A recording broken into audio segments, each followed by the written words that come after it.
many people, when they think about being married, they connect it with Hollywood, with romance, and all that emotional, glittery stuff that people feel when they first meet somebody that they are physically attracted to. The Almighty is not into all that nonsense. That's something that's of this present world.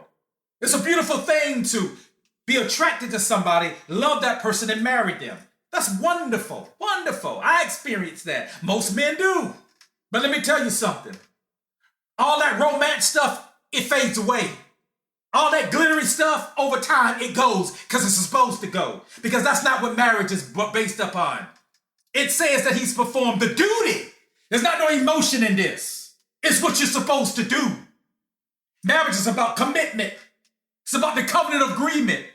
It's about you doing the duties that a man is supposed to do to take care of his family. No emotion in it. But it's expected of you. And what happens is that people get all off into this stuff this stuff is of the enemy. They get all off into all this emotional stuff attached to marriage. They don't understand that romantic element of marriage that's there when you're courting and dating or whatever, that over time it has a tendency to wane, and now you're dealing with the person. I don't care what you get in life. You can get it. I don't care how excited about something that you get when you first get it.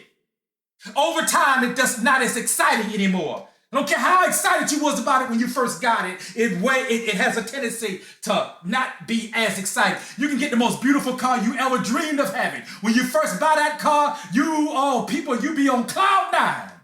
A year later, you're just paying bills.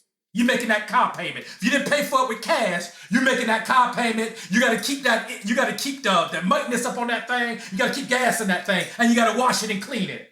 And a lot of folks, within 2-3 years, they're ready to buy a new one. And you'll find out with anything in life, that emotional element comes and goes. And then what do you have? You have commitment. You have the covenant agreement. You have the expectation of what's expected of you to do. Period. Point blank. And one thing about those ancient men, they weren't trying to hear all that glittery stuff, man. If you married, it's expected of you as a husband to do certain things for your family. And if you don't, you're ostracized. Period.